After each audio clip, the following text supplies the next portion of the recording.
Tá transmitindo? Meu nome é Heriberto, eu vou falar, obviamente, sobre esse assunto que está aqui, fluxo de pacotes no Debian e a relação com outras distribuições. É uma palestra que tem um esclarecimento geral de como é ali o nosso fluxo, né? Os pacotes transitam. Deixa eu só botar minha fonte aqui. O notebook está reclamando já. Deixa eu te ajudar, vai falar. Pode deixar. Cadê? Obrigado.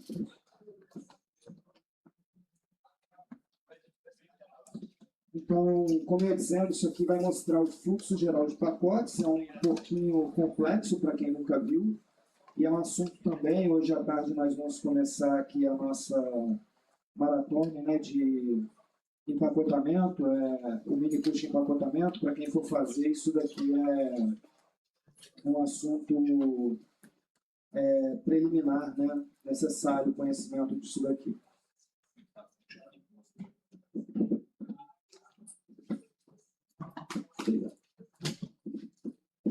Então, eu vou seguir esse sumário aqui e nós vamos começar por essa ideia do que é um pacote. Muita gente não sabe, na verdade, o que é um pacote.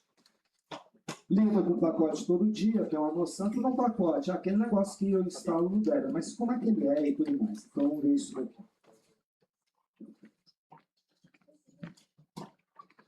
Então, para quem não sabe, no Debian, um pacote é um arquivo compactado com AR. AR é tipo um gzip, um bzip, é um compressor. Nas primeiras versões do Debian, os pacotes eram do tipo tarball, similar ao que é, por exemplo, para quem conhece o Slackware. Então, só se descomprimia e basicamente isso. Aí houve uma modelagem, uma formatação, e essa formatação, no final, foi comprimida com AR. O objetivo de um pacote, então, é o quê? É fornecer todos os arquivos que o usuário final precisa para executar um programa. Então, eu costumo dizer, numa comparação singela, que é mais ou menos como o que a Microsoft faz. Ela te dá, por exemplo, o Word. Ela te dá, você instala e no final você tem um executável, você executa e ele abre. A grande diferença é que nós somos software livre, nós vamos fornecer também o código-fonte, nós vamos ter maior interação com o usuário, dá para dizer seguramente com a maior qualidade, maior controle em vários aspectos, principalmente quando a gente está trabalhando em alguma coisa como o Debian, em que os desenvolvedores não são remunerados e são um trabalho feito estritamente com amor. Isso faz com que a coisa seja bem feita, que tenda ao perfeito, vamos dizer assim. E a comunidade segue padrões que são bem rígidos e interessantes, e segue fielmente, e isso dá ao usuário final uma extrema qualidade em cima do produto final. Agora, os pacotes podem prover outros elementos, além de executáveis, como libraries, fontes, que são os caracteres que nós usamos, documentos, por exemplo, um PDF, sua fonte, tudo mais, figuras, etc. Você pode empacotar basicamente qualquer coisa. O que você pode empacotar? Qualquer coisa pode ser empacotado. Ah, mas é uma coisa que não é livre, pode ser empacotada? Não, estou falando de empacotamento. Qualquer coisa pode ser empacotada, mas entrar no Debian aí tem que ser livre, seguir as normas, tudo. Mas eu estou falando do pacote, para que vocês entendam o espectro pacote. Qualquer coisa pode ser empacotada, um PDF, por exemplo. E o pacote, na hora de ser instalado, ele é instalado via root, na máquina. Então, o que um pacote pode fazer numa máquina? Qualquer coisa que o root possa fazer. Esse é o espectro de um pacote, amplamente mostrado. E aí eu vou mostrar aqui um pacote pronto, por dentro, para quem nunca viu e entender. Então, nós vamos fazer o seguinte.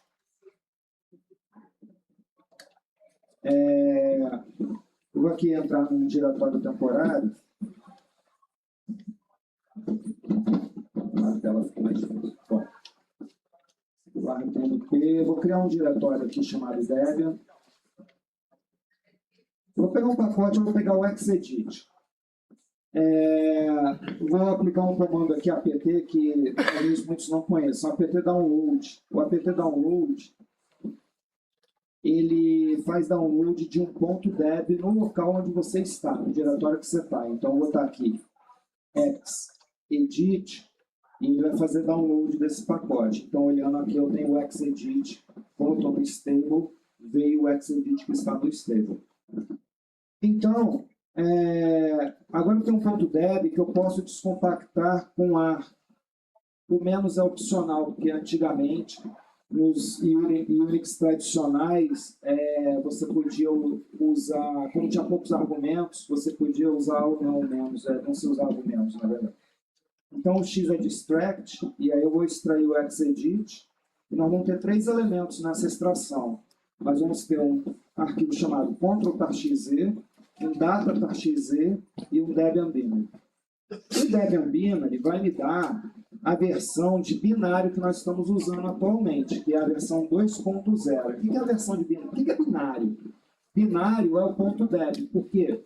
Não importa o que tem lá dentro. Quando você vai lá e compacta, por exemplo, com um gzip, um bzip, um zip, alguma coisa assim, quando você compacta, aquilo entra num processo de um algoritmo que transforma tudo em 0 e 1 no final.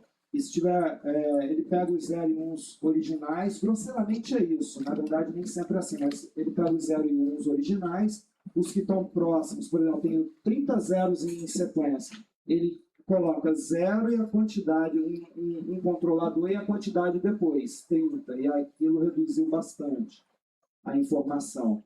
Então, quando você vai ter você tem um .deb, que é um arquivo compactado, aquilo é um binário. Então, a gente chama o .deb de binário. E o Debian binary é a versão do .deb que nós usamos, a versão de agrupamento, vamos dizer assim, da 2.0. O control, vou fazer um diretório aqui, deixa eu entrar nele, e eu vou descompactar o control aqui dentro, e ele vai me dar esses 2 elementos. Primeiro, o arquivo control, que muitas de vocês conhecem de certa forma, porque ele é o que vai aparecer, ou é quase isso, quando você faz um apt show em cima de um pacote.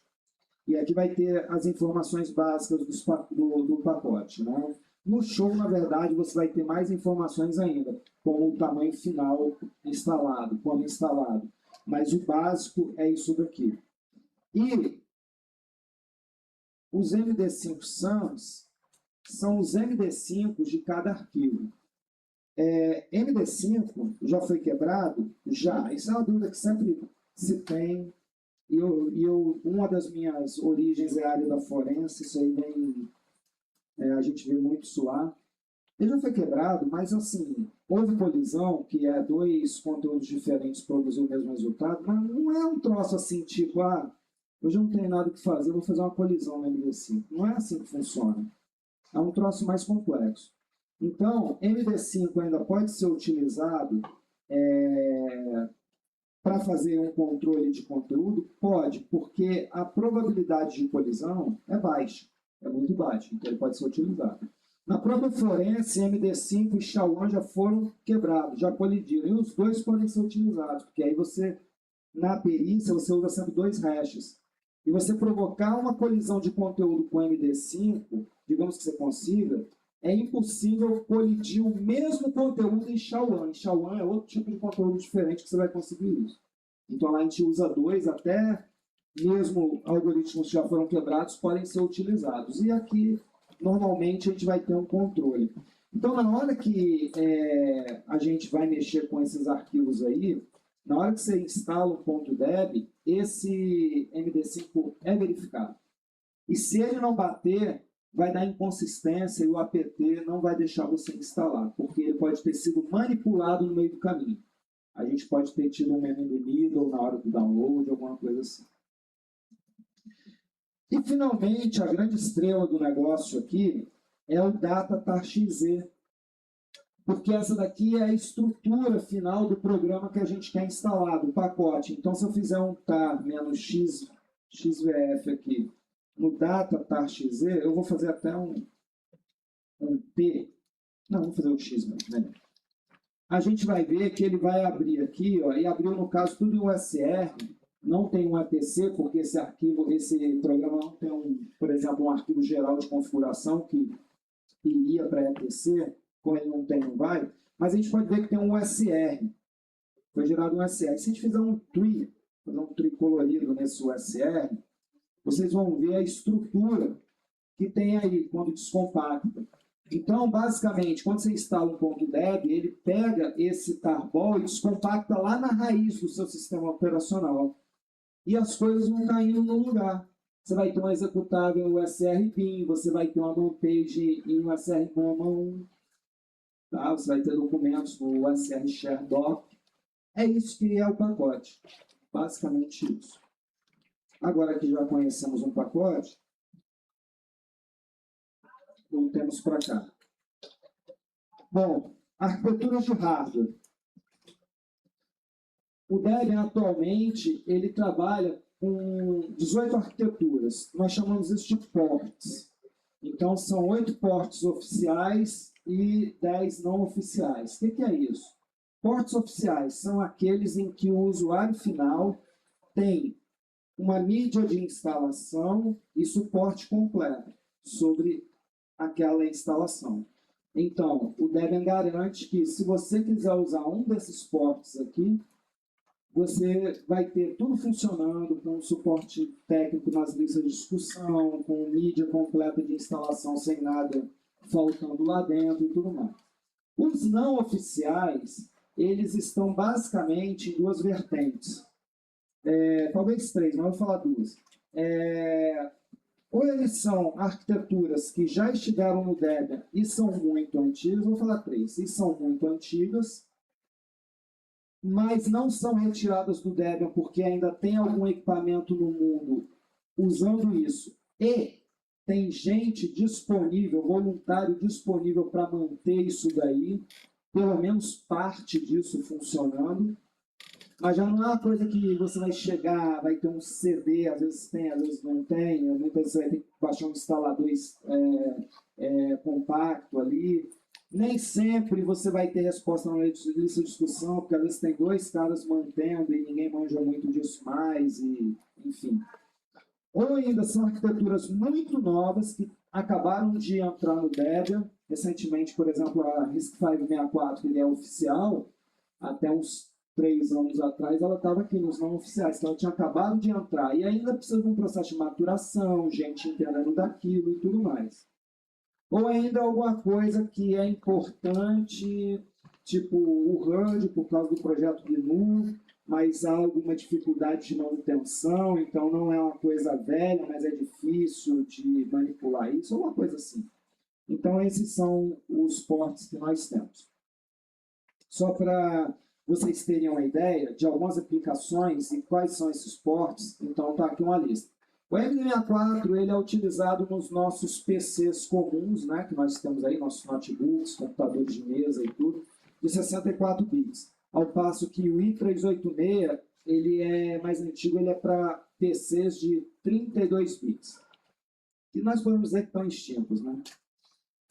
O ARM64 ele é utilizado, por exemplo, aqui não estão todas as utilizações, só exemplos, né? O Raspberry Pi 3 e Raspberry mais novos e celulares modernos. O ARM-HF, que é de ponto flutuante, é no Raspberry Pi 2, mais antigo. O Lung64, isso daí é um processador chinês. E ele é usado em PC e servidores, principalmente em máquinas chinesas. O PowerPC 64L ele é utilizado em supercomputadores modernos com Little Engine. Quando não tem o EL, nós vamos ver nas não oficiais, ele é Big Engine. O RISC-V 64 é muito utilizado em embarcados, plaquinhas e tudo, né? E Para quem acompanha aqui a situação de redes de criptomoedas, a rede Ethereum pretende usar RISC-V 64 para a sua base de tráfego e processamento. O S390X é usado em mainframes da IBM. E agora nós vamos para as não oficiais. Alpha são servidores da Digital, que são bem antigos. O HPPA para servidores HP, que são antigos também. O Herd AMD64 e 386, PCs de 64 e 32 bits, como os nossos, mas em vez de utilizar o kernel Linux, vai utilizar o kernel Herd. Isso quer dizer que o Debian ele não trabalha só com Linux, ele trabalha também com Herd. E já trabalhou com FreeBSD, kernel FreeBSD, inclusive. O M68K da Motorola, que é o Macintosh original, usava. O Atari ST, o Commodore Amiga, Commodore antigo. Tive um quando eu era criança. Isso foi há muito tempo. PowerPC. Macintosh até 2006, Xbox 360 e IBM Power Systems. O PowerPC 64, que não é o EL, é o que é do PlayStation 3 e supercomputadores mais antigos, que são Big Engine. O SH4, que é o Sega Dreamcast, que foi o último videogame da Sega. O Spark 64, que são servidores produzidos pela Sun, que foi comprado pela Oracle. E X32, que não é muito popular, mas ele é um processador de 32. Ele é para processador de 32 bits ou 64 bits, mas a arquitetura de software em si, ela funciona assim: você instala no 64, ele vai usar o processamento de 64, mais o apontamento de memória 32. Com isso, você gasta bem menos memória usando a velocidade do processamento 64. E aí você, no fim, como é 32 e a transferência entre processador e memória já sofre algum percalço com isso, você vai ter alguma coisa entre 32 bits e 64, fica ali no meio. E aqui é um repositório. Aqui é um repositório de portos oficiais. Se vocês entrarem lá no repositório que vocês usam que a gente usa, né, para baixar os pacotes, por exemplo, dev.debian.org/debian. Entrar via HTTP, né, no navegador. Vocês vão encontrar isso aqui. Vocês vão encontrar o pacote, por exemplo, o ASCII2, para todas as arquiteturas lá dentro. Aqui só tem o repositório das oficiais. E aí, o seu computador, quando fizer um apt install, ele vai dizer: olha, eu sou um AMD64, me dê o ASCII2 do AMD64. Aí vem esse. As releases mais conhecidas, já foi explorado antes pelo Charles, mas eu vou falar rapidamente delas. As releases, então, são pontos de distribuição de pacotes. As mais conhecidas são a Unstable, também chamada de SID. Sid era o menino do Toy Story que fazia experiências com brinquedos, e isso remete mais ou menos a uma meia realidade do Unstable, né? É o personagem que mais se encaixa ali. Teste Stable. Na Unstable nós temos os pacotes recém-chegados ao Debian. A maioria dos pacotes que nós fazemos upload vai para Unstable, a esmagadora maioria.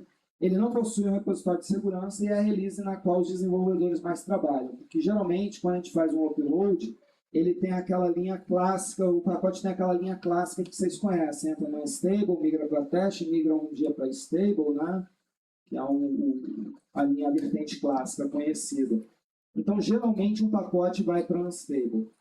Mas vocês vão ver casos dele indo para Stable ou outros lugares. Teste são pacotes oriundos da release Unstable e a espera de uma migração definitiva para Stable a cada 2 anos. Aqui nós temos um ponto muito importante a considerar. Prestem bem atenção nessa informação, porque ela vai ser útil lá na frente. Na teste, o pacote ele fica aguardando uma das 3 seguintes situações. Primeiro, ele fica na teste e pode ser que ele seja substituído por uma versão mais nova oriunda da Unstable. Então, eu fiz o upload para Unstable, esse pacote migra para teste, eu faço um novo upload de uma nova versão para Unstable, ele migra para teste, matando a versão anterior. Essa é a primeira situação. Segunda situação, a cada 2 anos, mais ou menos, a teste vira stable. E aí a gente vai ter um novo Debian. E uma coisa que é importante falar, isso é muito importante também, migração é um termo técnico utilizado que ele soa um pouco errado no entendimento. Que a gente pensa assim, o pacote migra da Unstable para teste, então ele sai da Unstable e vai para teste. Não é bem isso. Uma cópia dele vai para teste, mas fica uma cópia na Unstable. Agora migrou para Stable, então você tem uma cópia dele na Unstable, na teste e na Stable, a mesma versão. A migração ela não mata a situação anterior dele de existir no repositório na release anterior, tá? Então, a terceira situação, que é muito importante vocês lembrarem, é o seguinte. Um pacote que está na teste, se ele tiver uma falha grave de segurança ou um bug crítico, ele é removido da teste, mas permanece no Unstable. Quanto tempo? Não sei. Até chegar uma nova versão que acabe com o problema, que resolva o problema, ou até terminar tratativas com um desenvolvedor que não está tendo tempo para desenvolver. Eu já fiquei com um pacote preso no Unstable 2 anos e meio. Passou uma release e ele não foi para teste. Então, quando nós temos uma falha de segurança ou um bug crítico, esse pacote vai ficar na Unstable. Então, nós podemos ter bugs críticos e falhas de segurança na Unstable? Podemos. É perigoso usar Unstable para quem não conhece, não tem muita habilidade, não acompanha sistemas de anúncio de problemas de segurança e tudo? É perigoso. Então vou usar testing, porque se tiver falha de segurança ele é removido. É a mesma coisa. Por quê? Porque o pacote ele é removido da teste, mas ele não é removido da sua máquina, uma vez que ele já foi instalado. E se você não está acompanhando esse processo e não removeu, você continua com a falha de segurança lá dentro. A grande garantia para quem quer ter uma vida normal, sem ter que acompanhar isso, ou não tem experiência e tudo mais, é a Stable. Eu vejo, às vezes, palestras dizendo, use o Unstable, você tem que ser ousado. Vai ser muito ousado. Cuidado. Então, tem que ter cuidado com isso. Mas lembre-se, se o pacote for removido da teste por falha de segurança ou bug crítico, ele não vai migrar para Stable até ser resolvido o problema, e vai permanecer na Unstable. Vai permanecer na Unstable. Isso é importante. Stable é a versão final, já sem bugs ou problemas de segurança, próprio para produção e serviços críticos. Ele é ideal para usuários finais, não recebe novos programas, permite apenas atualizações de segurança ou reparos de bugs críticos. Possui repositório de segurança, o que dá uma garantia, vocês vão ver mais à frente, de atualizações rápidas em momentos de falhas de segurança críticas, podendo ser até em 2 horas, inclusive. Então, aqui nós temos o esquema, né, do que acontece. Basicamente, nós temos aqui um pacote. Eu vou deixar essa parte, esse meandro inicial, eu explico lá no curso de empacotamento, para a gente não perder tanto tempo aqui e sermos mais objetivos. Mas o pacote ele tem um viés de entrada, que depende se ele já está no Debian ou não, ele vai passar por aqui ou vem direto para cá, para essa fila chamada Incoming. A Incoming é onde os pacotes chegam e são transformados em ponto .deb. Como é que é esse negócio de transformar em ponto .deb? A gente faz o empacotamento. O empacotamento vai ter, basicamente, regras de construção automática desse pacote.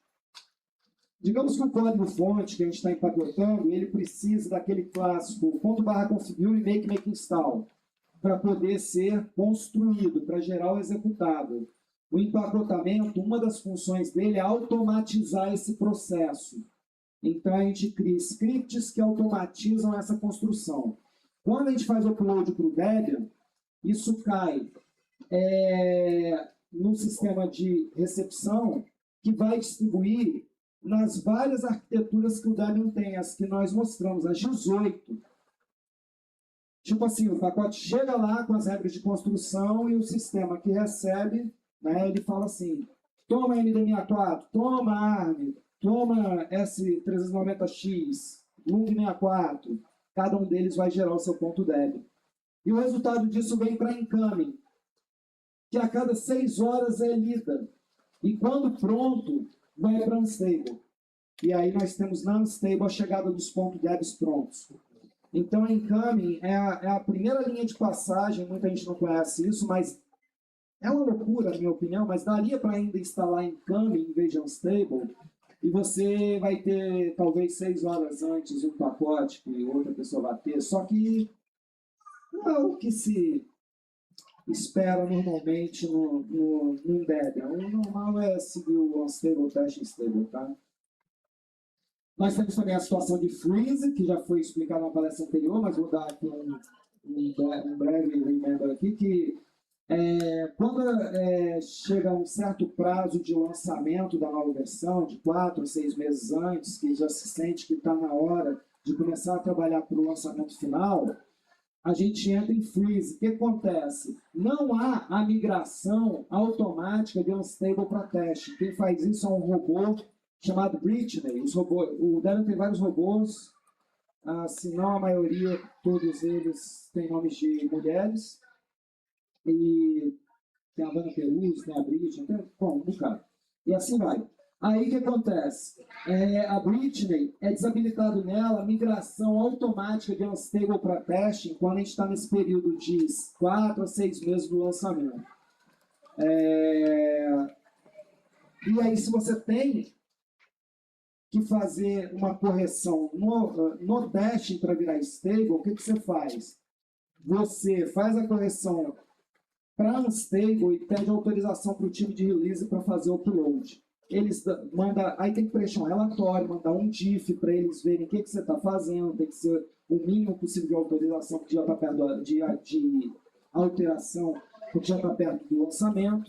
Eles autorizam, você faz o upload, eles marcam a flag na Britney que migra para teste. Se você fizer esse upload sem pedir, o pacote vai ficar retido no unstable, ele não vai para teste e, consequentemente, ele não vai para stable, né?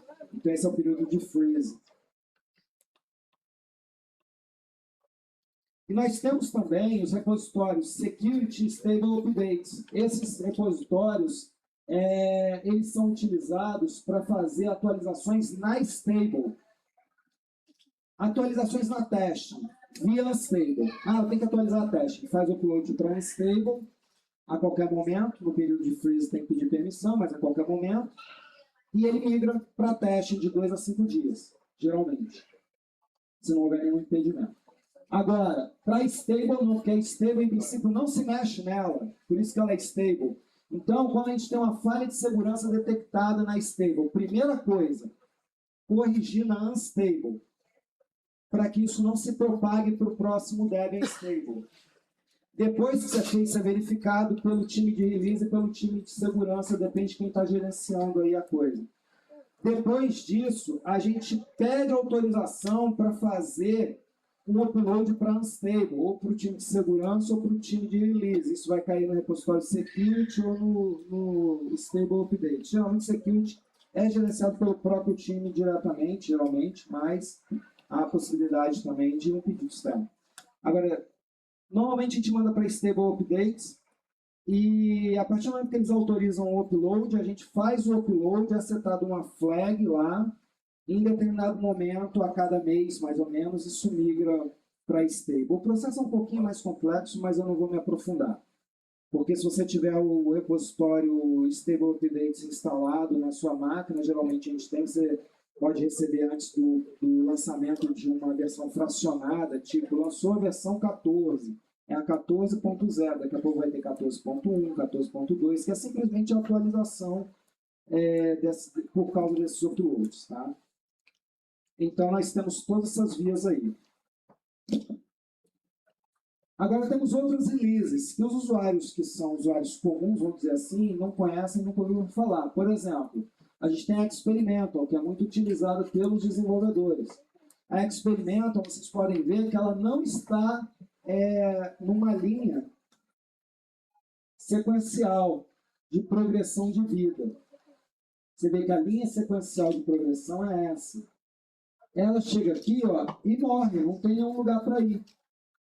A Experimental, né, ela serve para o seguinte, eu quero ver como, eu tenho dúvidas sobre esse pacote, se vai quebrar ou não, porque apesar do seed ser o unstable, ele é unstable porque a gente está observando o que vai acontecer, mas não há a menor intenção, e pelo contrário, há o maior esforço dos desenvolvedores em nunca quebrar unstable.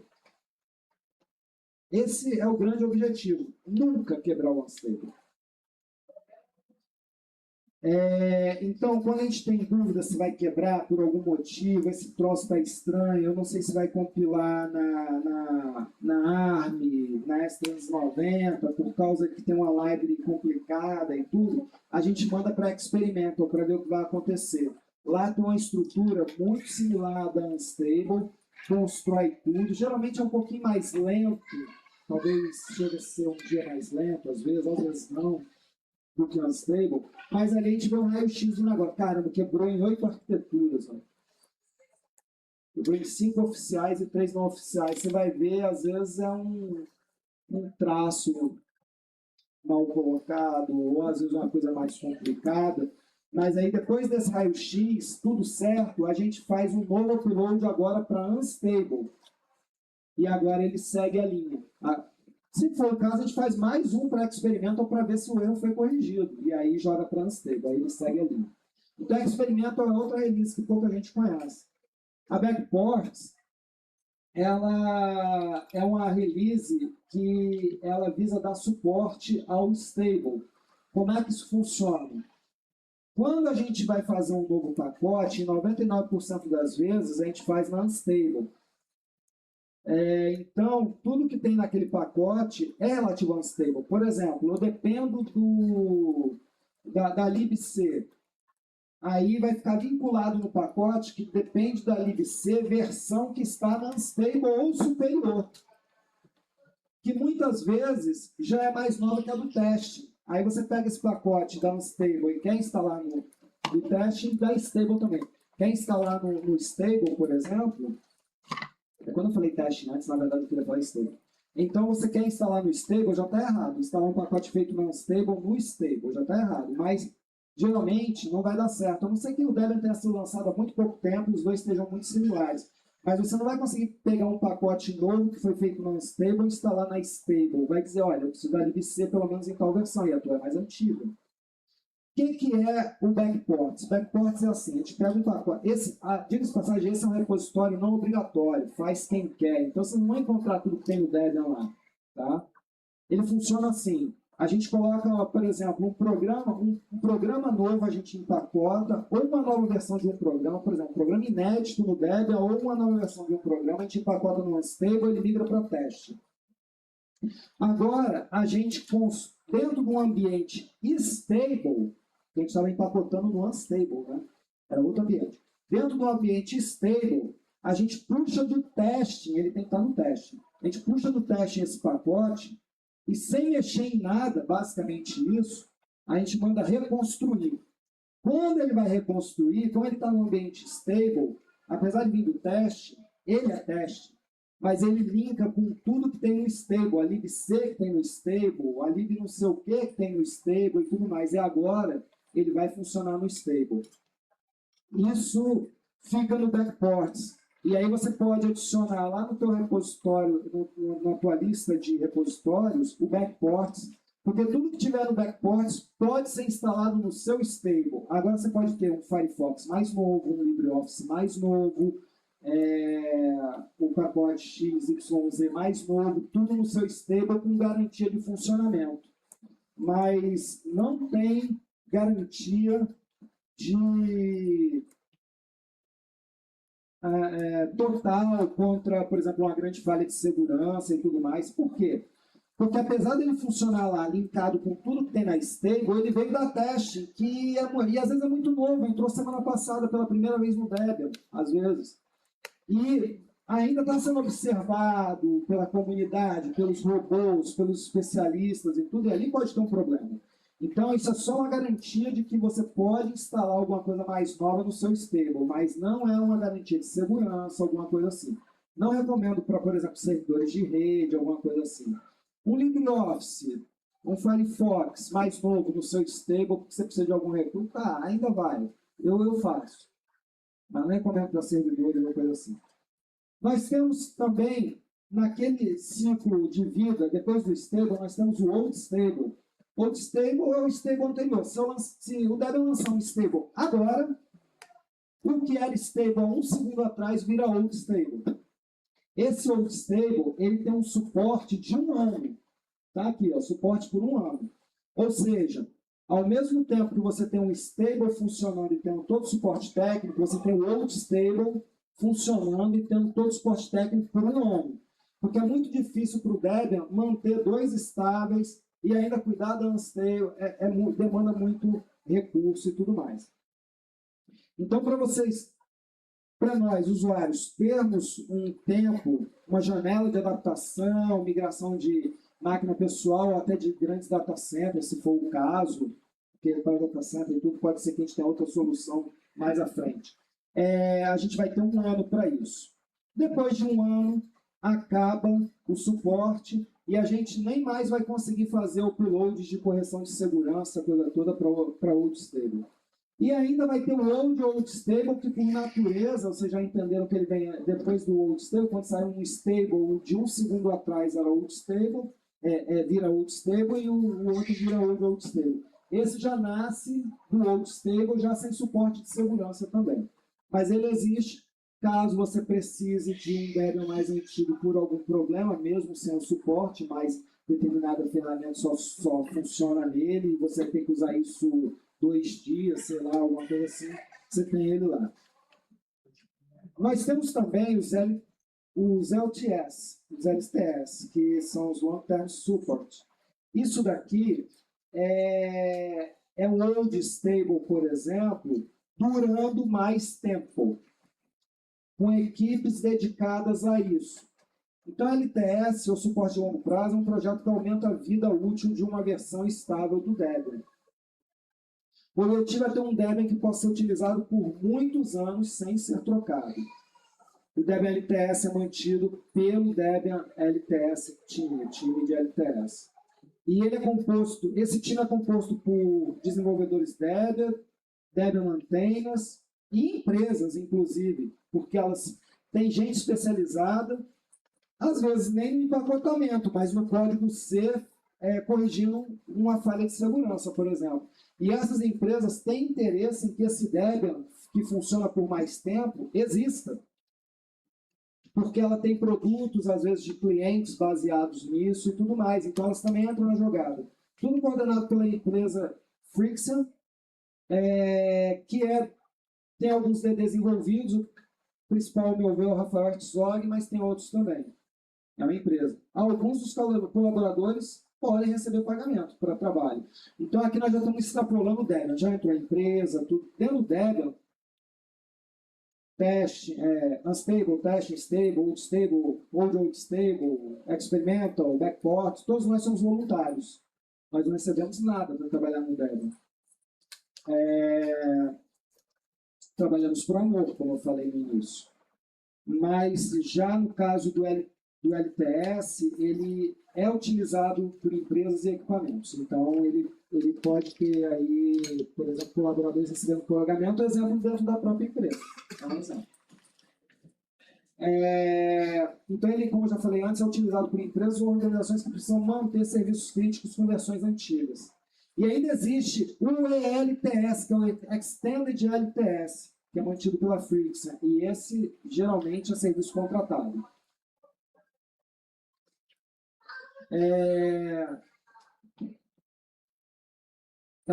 É um serviço pago e criado quando existe demanda. Imagine, a Estação Internacional da NASA usa Debian. É serviço altamente crítico.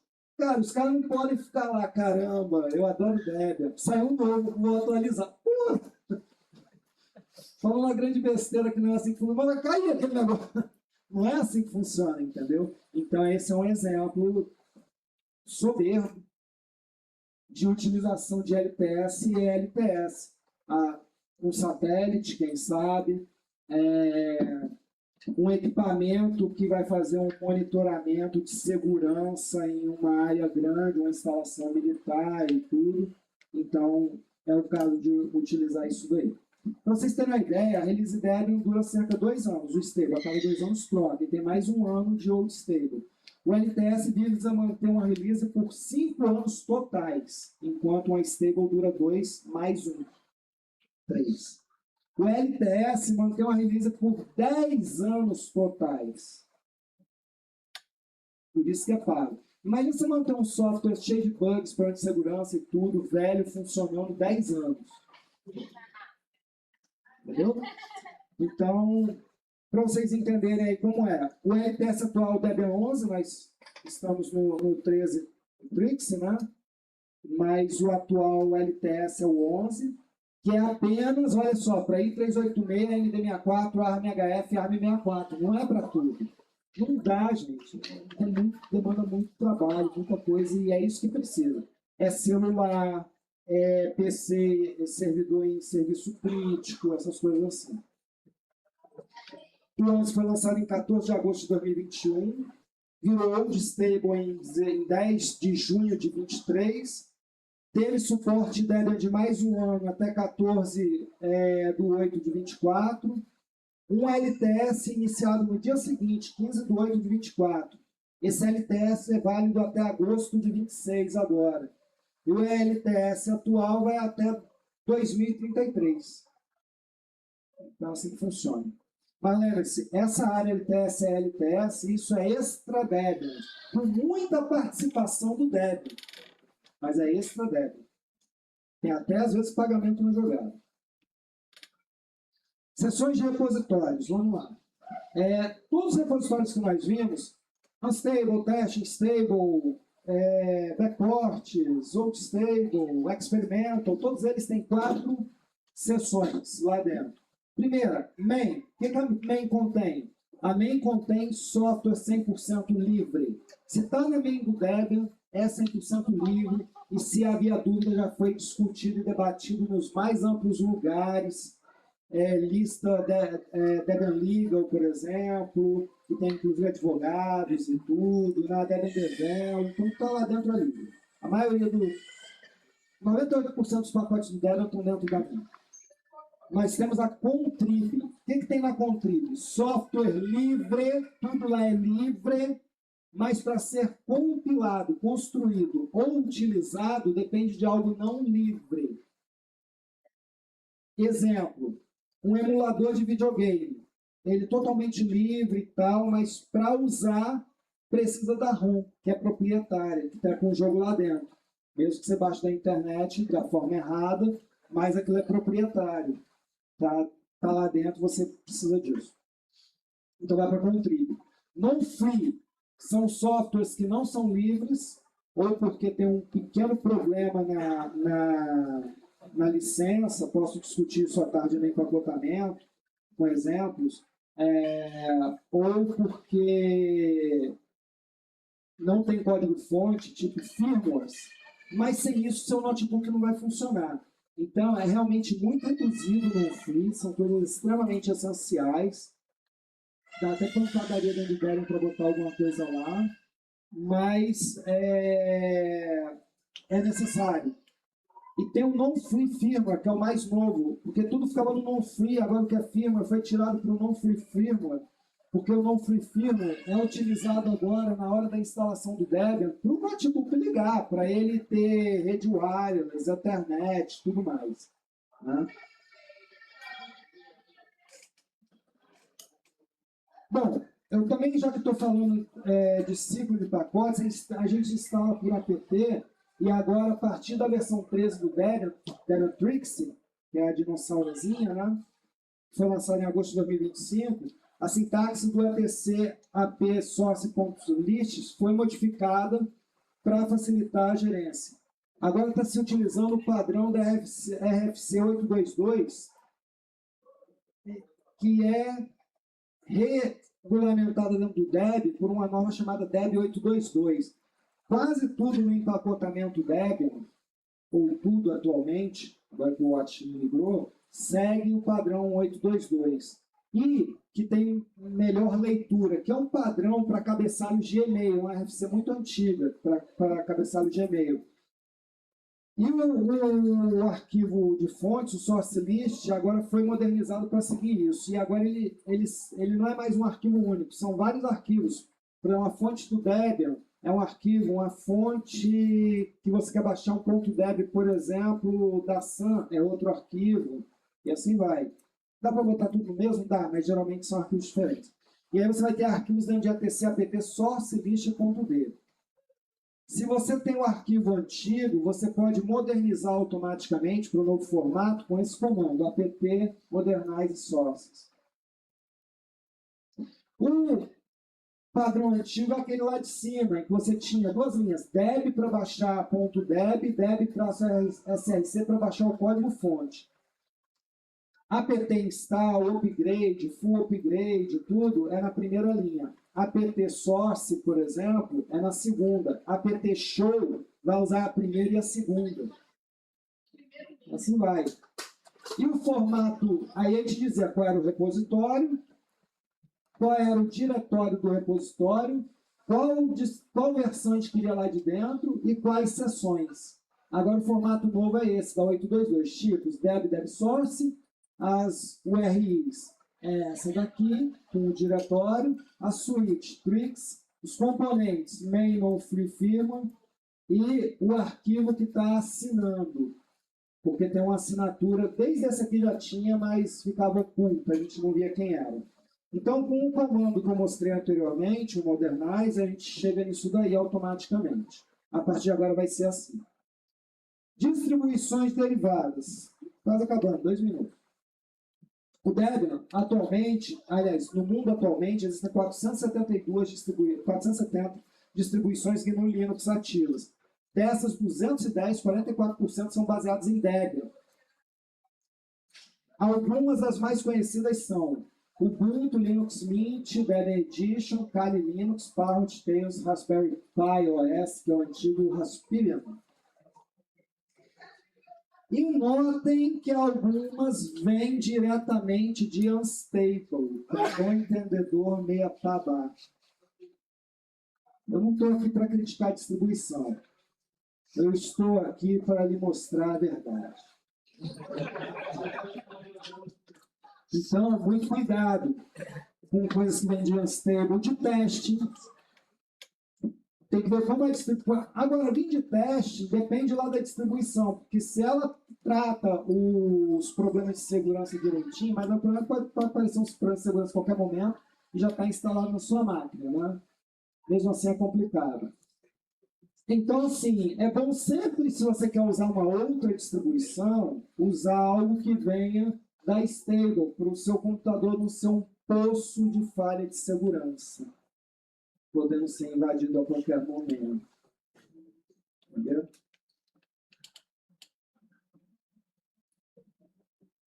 Tem até servidor que vem disso aí, dessas partes baixas. Né?